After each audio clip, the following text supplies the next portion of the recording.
Salam Pancasila. Merdeka! Merdeka! Merdeka! Alhamdulillah saudara-saudara, seluruh rakyat Indonesia yang saya cintai dan banggakan dimanapun kalian berada. Seluruh simpati anggota dan kader partai, khususnya yang berada di akar rumput partai.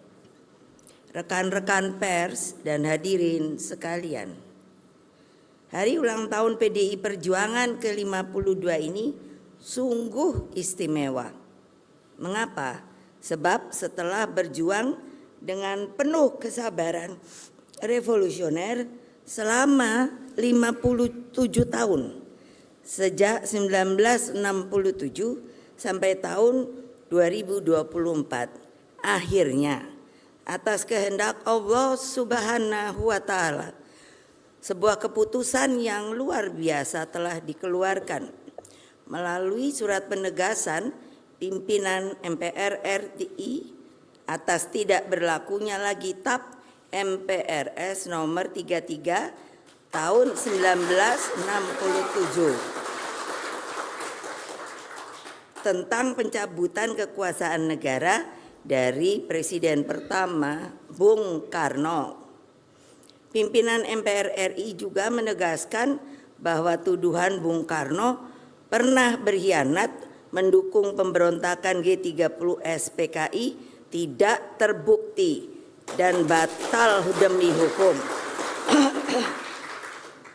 Karena tidak pernah ada proses hukum apapun yang dilaksanakan untuk membuktikan tuduhan tersebut hingga Bung Karno wafat tanggal 21 Juni 1970. Lama ya. Untung keluarga itu sabar.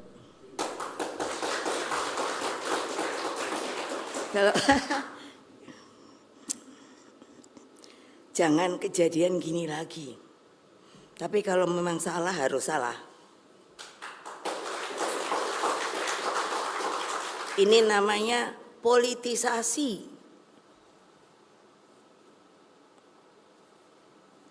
Saya atas nama pribadi, keluarga Bung Karno dan juga keluarga besar Partai Demokrasi Indonesia Perjuangan mengucapkan terima kasih yang sebesar-besarnya kepada pimpinan dan seluruh anggota MPR RI periode 2019-2024.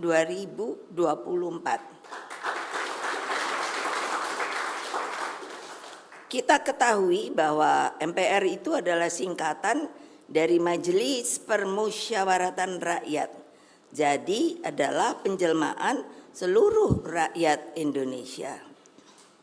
Karena itulah juga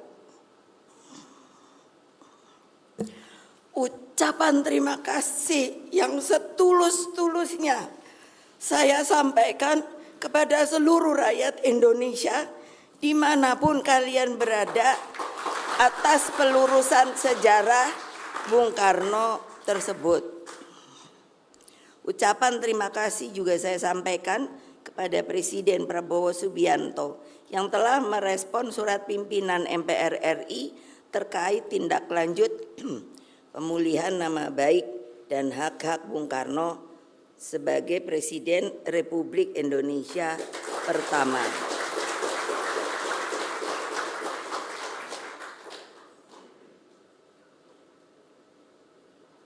Kalau dipikir Bung Karno itu tahan banting ya. Lah iyalah. Waktu beliau itu kami keluarga tuh bingung. Saya mesti cerita karena apa? Ketika saya pergi ke Seknek untuk menanyakan bapak saya ini sebetulnya diapakan toh? Lidang presiden tiba-tiba waktu itu ditahan, bukan ditahan, enggak tahu, di Istana Bogor. Saya nanya, statusnya apa? Enggak ada yang berani jawab. Enggak ada. Jadi kami keluarga pada waktu itu tidak tahu status Bung Karno itu opo. Nah makanya saya bilang jangan loh orang Indonesia yang berkuasa melakukan hal-hal seperti itu lagi loh. Nunggunya aja keadilannya lama sekali kan, setengah abad lebih. Nah, kebijakan pimpinan MPR dan Presiden Prabowo tersebut harus menjadi momentum rekonsiliasi nasional. Berkaitan dengan hal tersebut, kami, keluarga besar Bung Karno, melalui pidato kakak saya, Guntur Soekarno Putra, tanggal 9 September 2024 di gedung MPR RI, menegaskan bahwa pihak keluarga Bung Karno telah memaafkan atas segala perlakuan yang pernah dilakukan terhadap diri pribadi Bung Karno pada masa itu. Yang terpenting bagi keluarga dan para kaum patriotik pencinta Bung Karno adalah rehabilitasi nama baik Bung Karno sebagai seorang proklamator bangsa, penggali Pancasila dan Bapak bangsa Indonesia. Jadi dengan demikian kita sebagai partai ideologis yang mengikuti yang namanya ajaran, ide, hal-hal yang telah begitu banyak diberikan kepada bangsa dan negara ini oleh beliau, kita artinya tidak perlu takut-takut lagi, tidak perlu sembunyi-sembunyi lagi untuk membicarakan hal-hal yang telah beliau sampaikan dari sejak muda sampai wafatnya, yang namanya ide dan lain-lain sebagainya, yang nanti saya akan bacakan berupa rangkuman dalam buku dan lain-lain pidato, sehingga dapat diajarkan, dipelajari kembali. Marilah kita mengambil pelajaran dan memetik hikmah dari peristiwa tersebut, agar semua lembaran kelam sejarah bangsa tidak terulang lagi. Sebetulnya untuk apa toh saya justru membuat pembukaan pidato ini? Kita ini tidak hidup untuk di sini saja, sekarang, bukan, tapi jauh for the future, our nation. Jadi untuk apa? Demi keselamatan dan masa depan anak-anak dan cucu-cucu kita, cicit-cicit, embuh, canggah, opo-opo segala macam. Karena kalau tidak begitu, siapa yang akan meneruskan? Apakah hanya cari kekuasaan saja? Apakah hanya akan mencari duit saja? Ini sebuah big pertanyaan besar saya. Pewarisan ini bukanlah hanya sekadar untuk anak cucu kita, namun bagaimana Indonesia mencapai kejayaannya dan abadi sepanjang masa. Saya seringkali bukan hanya berpikir, kan suka lihat-lihat, saya ini orang yang senang lihat segala macam begitu. Terus saya pikirkan, kenapa kok ya banyak sekali tagline sepertinya kok orang lupa ya, kita nih namanya Indonesia Raya. Jadi saya mempertanyakan pada diri saya sendiri, tolong dijawab oleh kalian. Lah kok banyak sekali tagline seperti Indonesia Kerja, Indonesia Emas, dan lain-lain dan lain-lain. Lah itu kan nggak jelas menurut saya loh, dan saya dapat pertanggungjawabkan. Lah maunya saya Indonesia Raya. Nah gitu loh. Itu kan berkibarnya aja rasanya sampai ke sono. Kan dengan itu ada yang pasti pesimis. Apa bisa toh Bu? Lo kok nggak bisa? Belum apa-apa. Indonesia ini kaya raya loh. Tolong tadi nyanyikan yang Indonesia Raya 3 stansa. Mengapa PDI Perjuangan saya minta kalau tidak naikkan bendera, maka harus 3 stansa. Karena apa? Itu luar biasa menurut saya. Satu, Pak Wage Rudolf Supratman tuh kok berani ya. Waktu itu ngak-ngik-ngok bikin lagu Indonesia Raya. Lah kalau ditangkap ya yo. Terus kok bisa? Itu betul sebuah ekstraksi dari sebuah pemikiran dan sanubari sampai kata-katanya itu ulalah lah. Kalau saya ngelihat itu terus saya bisa lihat, wah Indonesia laute koyok ngono, wah ininya gini-gini. Saya nggak tahu kalian yang mungkin saya sebut sudah berada zona nyaman. Karena potensinya luar biasa. Saya masih diberi tugas untuk menangani yang namanya BRIN, Badan Research Inovasi Nasional. Ini mau masuk tahun keempat. Waktu menuju tahun ketiga, saya suruh tim, ini ketuanya ada, untuk apa? Mau tahu? Ayo, yang orang pinter-pinter, tolong dilihat plasma nutfah. Plasma nutfah itu adalah ya tanaman, ya hewan dan lain semuanya. Ternyata baru menuju 1 tahunan sudah bisa dilihat kita kekayaan tanamannya menuju 3 juta. Betul apa enggak? Ini Pak Yudian. Jadi bayangkan, lah kalau di sini saya tuh bingung loh. Sampai orang Indonesia bisa kelaparan tuh kenapa ya? Padahal sekarang sedang saya pilah. Mana yang kira-kira bisa jadi makanan, mana yang jadi obat, dan lain sebagainya. Anak-anak Indonesia itu pintar-pintar loh. Cuman apa? Tidak diberi kemerdekaan penuh untuk bisa yang namanya memikirkan dan melakukan hal-hal yang diinginkan. Karena kita masih terbelenggu oleh apa? Keinginan berkuasa. Nah, itu pikiran saya. Jadi, dengan demikian kita ini harus memiliki pijakan tentang siapa dan dari mana kita. Juga pijakan tentang sejarah yang benar yang telah membentuk bangsa Indonesia. Hadirin sekalian, keseluruhan ide dan pemikiran Bung Karno bertitik tolak dari cita-cita untuk Indonesia dan dunia. Keseluruhan pemikiran Bung Karno telah membentuk Indonesia. Cermati saja, nah ini yang barusan tadi duluan saya katakan. Tercermati saja tulisan dan pemikiran beliau sebagaimana terdapat dalam Indonesia Menggugat, Mencapai Indonesia Merdeka, Penemuan Kembali Revolusi Kita, Jalannya Revolusi Kita buat kurung anak perempuan, Sarinah, Sosialisme ala Indonesia dan lain-lain. Demikian pula gagasan beliau berkaitan dengan Trisakti, persaudaraan Asia Afrika, membangun tata dunia baru dan masih banyak yang lain. Bayangkan ya, ini kan diumpat, disembunyikan waktu zaman Orde Baru.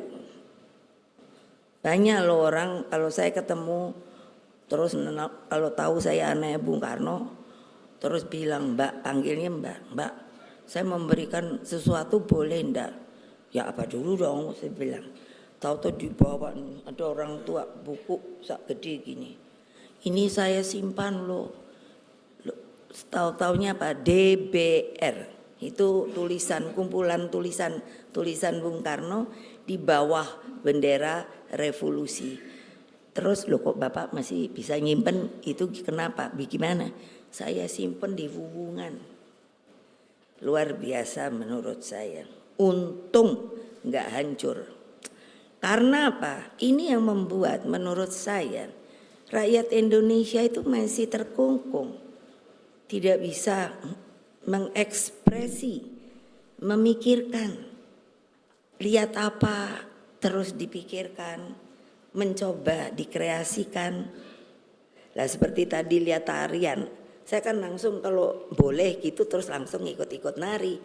Karena saya dari 5 tahun disuruh bapak saya nari 5 macam. Jadi saya tahu tarian ini, tarian Jawa, tarian Sunda, Sumatera, Bali. Gitu loh. Apa? Untuk tahu bahwa Indonesia ini sangat luar biasa. Budaya, seninya, kearifan lokalnya. Lah kok terus waktu Orde Baru kita itu hanya diberi sebuah frame. Saya tuh sampai suka pusing mikirin loh. Ini benernya orang Indonesia yang bener ki koyo opo to? Kok kayak ngene iki lho. Takut. Terus kayak apa ya kalau orang Jawa tuh Mas Butet ndoro-ndoro gitu tuh loh apa namanya? Feodal. Feodal itu enggak dibuang, masih ditungguin gitu. Kalau orang Jawa kan saya dapilnya itu Jawa Tengah loh. 35 kabupaten kota. Wah, keren enggak? Apa? Waduh. Jadi saya kuping kebiasa. Kalau orang Jawa bilang gini, kalau ditanya apa-apa gitu ya, terus inggih, nah gitu. Tapi terus ada lagi apa-apa, inggih. Nah itu lain lagi loh Pak Sukidi. Jadi saya terbiasa langsung saya ngerti kalau mau inggih, wah ini sih rasanya menuju negatif nih gitu. Tapi kalau inggih gitu, nah itu positif gitu. Coba saya ada dengerin. Siapa yang mau dengerin? Coba toh. Terus gini-gini, Orde Baru, maaf beribu maaf. Kan tadi udah dimaafkan tuh sama keluarganya Bung Karno. Makanya saya mau ngomong maaf beribu maaf. Di luar negeri beginian ini, aduh dicari orang. Saya ini sampai ditanyain, nanti dibilang saya sombong. Loh, sampai saya kecipratan kan dari bapak saya. Loh, profesor aja saya 3, kaget dewi. Loh, lah ngapa kok dapat profesor yo? Saya belajarnya di mana? Nanti dipikirnya saya jual beli lagi. Itu udah begitu, apa lagi? Honoris causanya ini mau nambah lagi. Sekarang udah 11, masih mau ditambah berapa lagi ya? Yang tahu Pak Basarah mana dia tuh? Nambah berapa lagi tuh? Tuh kan? Saya tapi nggak bayar loh, karena banyak sekarang kan yang beli ya. Sorry, gitu loh. Kalau mau ketawa ya ketawa aja. Itu kemerdekaan diri, tahu nggak? Makanya kalau lihat Ibu Mega, kan banyak yang bilang Ibu Mega ini loh, kok diem aja gitu kan. Loh memang saya ngambil posisi selalu gitu. Timbang aku marah-marah gak jelas, lebih baik saya ngomong jelas gitu. Atau ya menang baik, ya diem aja. Lo ngomongin gue gini bodoh amat gitu. Saya cuman bilang tuh orang pengecut gitu aja, gampang kok. Sampai waktu saya sering disuruh ikut konferensi kan, saya sendiri jadi pusing. Wah Pancasila tuh di dunia luar laris banget. Lah di sini orang aja hafalan melulu, tapi menjalankan perbuatannya tidak. Lah seperti sekarang inilah. Kenapa mesti ditutup-tutupi? Loh, kamu ngerasa apa enggak? Kenapa saya terus bikin acara ini? Saya bilang sama Sekjen, udahlah. Kita ini kan lagi prihatin, nggak usah rame-rame. Tadinya saya mau bikin kan besar gitu, karena saya yakin pilihan saya Pak Ganjar sama Pak Mahfud itu bakalan menang. Kok bisa kalah ya? Udah gitu, kok nomor 3 lagi, gila saya bilang. Ini rekayasa dari mana nih pelajarannya? Saya kepingin juga belajar kayak gituan, gila deh. Itu namanya orang udah mabuk. Apa namanya? Kalau di psikologi, aja guyu loh Mas Butet. Saya kan seniman niwati juga. Jadi namanya apa? yang namanya itu megalomania. Nah,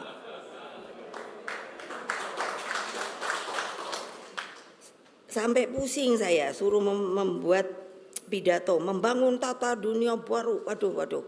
Karena itulah sangat wajar apabila pemikiran tersebut dapat diajarkan menjadi bagian dari kurikulum pendidikan agar seluruh rakyat Indonesia dapat mengetahui jalan pemikiran presiden pertamanya, Bapak bangsa. Lah kok diumpet-umpetin ya? Bingung saya loh. Saya waktu lihat waktu Orde Baru kan saya aja nggak boleh kuliah bingung saya. Sampai saya ketemu nyari rektor, saya kan di Pertanian Pajajaran. Sampai saya minta ketemu rektor. Lah rektornya wedi. Olah piye rektor kok wedi yo? Enggak melindungi anak buahnya. Malah bilangnya gini, udah Mega, tunggu aja waktunya. Sekarang kamu sudah turutin. Loh saya bilang, loh kok Bapak mengajari rektor, mengajari mahasiswanya untuk tidak bisa berpikir terang dan objektif. Nah keren toh. Ya iya mbok tepuk tangan toh kabeh aja melongok. Itu yang saya inginkan sebenarnya kepada kaum muda yang bernama, yang punya negara Republik Indonesia ini. Gitu loh. Lah jangan apa tadi saya sendiri sampai lupa, feodal ala-ala. Udah itu udah nggak zamannya lagi. Udah. Ya tapi juga harus punya sopan santun. Jangan petatang peteteng gitu. Kalau saya denger liatin anak sekarang, iki mbok iki sapa to yo? Lah tentu dari ajaran orang tuanya dong. Lo kok petatang peteteng ngono apa to yo? Makanya menurut saya, pembelajaran yang namanya ajaran Bung Karno itu perlu menurut saya. Kalau ada nanti yang nggak setuju, sini datengin dah saya. Bolehlah, kenapa nggak mau? Mari kita berargumentasi gitu.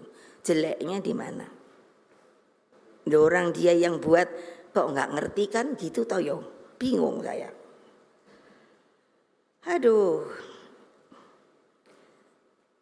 Bung Karno itu seluruh dedication of life-nya hanya untuk rakyat, bangsa dan negara. Mungkin tidak percaya. Sampai saya nih sekarang, udah deh saya kasih tahu sama rakyat. Ketika Bung Karno yang tidak punya status itu, saya nih langganan pergi ke Seknek Sonoi.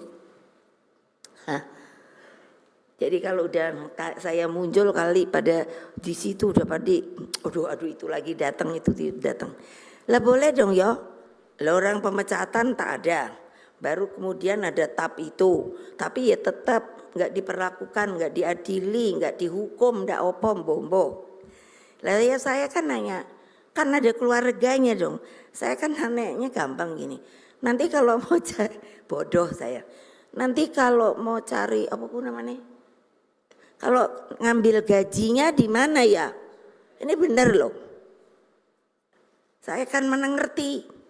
Sekian 22 tahun saya nih ya masuk putri istana ya. Semua ada apa ada. Makanya orang sekarang kepingin gitu. Makanya saya tahu oh ini orang karena kepingin gitu. Nah karena saya dulu gitu. Kalau umpamanya dipanggil aja putri ya itu keren toh. Saya padahal jengkel ngopo putra putri kaya ora ada jenenge ngono. Iya, itu benar loh. Ini riwayat hidup saya. Nanti ya, saya mau bikin buku. Nah, pasti laris manis dah. Nah, siapa yang mau jualin? Ayo. Lah, ditanya gaji di mana? Nggak ada yang berani.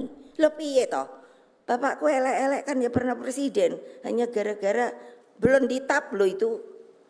Tahun berapa ya? Dikunci di istana Bogor itu. Wah udah gitu kan pengawalku koyoknya udah piye ngono. Dan itu mesti kalian anak muda punya sopan santun. Apa? Sudah enggak boleh ada dapur kita yang kasih makanan. Udah gitu apa? Pernah saya marah. Kamu tahu kalau saya marah apa? Ditaruh di ada tahu apa tuh namanya? terantang dua. Waktu itu kita bergantian mengirim makanannya sama adik saya. Tahu-tahu dia pulang nangis apa? Ada apa tuh penjaga pengawal masa tuh Opa Darto anak muda aku dia omongi bene tentara bene opo dia mesti punya yang namanya etika, masa diudek-udek sama apa sama bayonet. Itu adik saya, masa adik saya mau bohong sampai nangis-nangis. Itu Opa Darto. Ini saya panggil Opa Darto, dia polisi dia. Loh iya benar, apa saya ngomong bohong? Tanya aja jenderal. Nah sudah itu besoknya saya yang bawa. Begitu disuruh taruh di meja, belum dia suruh buka, saya langsung nanya, kalau kamu minta ngomong yang benar. Anak muda kesian juga, dianya udah apa gemeter-gemeter juga. Saya buka ini ya. Sekarang apa yang kamu mau periksa? Saya punya pisau. Ini benar loh, saya berani disumpah. Itu yang saya omong. Punya pisau, punya garpu, punya apa sendok. Kamu punya orang tua apa punya orang tua apa tidak? Siap, punya Bu. Kalau kamu memperlakukan bapak kamu atau ibu kamu seperti temanmu kemarin yang ngubek-ngubek sama bayonet, saya punya pisau, saya tusuk kamu. Gitu saya, udah sebel. Pelajaran siapa itu sampai begitu? Tidak ada cerita bahwa orang yang dijaga oleh dia sebenarnya yang membuat dia bisa menjadi tentara Republik Indonesia. Opa ngomong, masa hilang sekarang? Alah. Saya kalau ngomong ya udah gini, nggak mau didengerin, nggak keluar. Kok susah amat toh yo? Untuk rakyat, bangsa dan negara. Karena itulah pemikirannya sangat relevan untuk dijabarkan menjadi lentera dalam tata pemerintahan negara. Lah yang bikin tata pemerintahan negara yang namanya konstitusi itu kan semua pendiri bangsa. Apa ada yang sekarang? No. Sini kalau mau berdebat monggo, gitu wae nek aku. Contoh ketika BPUPK saya suruh korek, bener ada nggak ada? Ada. Itu yang saya pegang, itu otentiknya, gitu loh. Kalian jangan penakut. Saya jadi panggil polisi 3 kali, kejaksaan 1 kali. Gila deh, aku pikir. Oh, terus apa coba? Tolong dong. Itu kan luar biasa ya kalau dipikir. Pikiran Bung Karno gitu. Ini di dunia dipakai. Yang to build the world anew itu di mana? Di PBB tahu? Sama kita sendiri, Orde Baru dipelesekin. Itu yang buat saya jengkel, tahu nggak? Sebagai bukannya anak Bung Karno saja, tapi sebagai anak negeri ini mau dijadikan apa negeri ini? Ayo jawab saya kalau berani. Iya dong. Asia Afrika siapa yang bikin? Nah ya. Operatornya bikinan ininya kan Bung Karno. Sampai kok bisa 28 negara yang ikut. Artinya apa? Percaya pada Indonesia. Udah gitu. Ada waktu itu bola apa namanya ya? Yang Israel mau ikut kemari. Apa iku yo? Lah ya udah. Loh, Ganjar dengan benar ngomong, dibilang dibuli-buli, ya kuli denger batin aku bene bae, anak itu udah bener. Dia mau merubah apa tidak, ternyata alhamdulillah tidak. Pak Mahfud sama. Iya, sekarang Indonesia, wah sepertinya dianya, wah yang enggak setuju sama Israel, bla bla. Aku bilang kalau ngomong itu satu kata perbuatan. Nggak usah diomongin dah sopo ngono wis. Mulutku wis ora mempan nek kon ngomong. Dia udah bilang nggak usah ngomong lah. Nah, aku nggak suka kalau suruh ngomong ngono-ngono.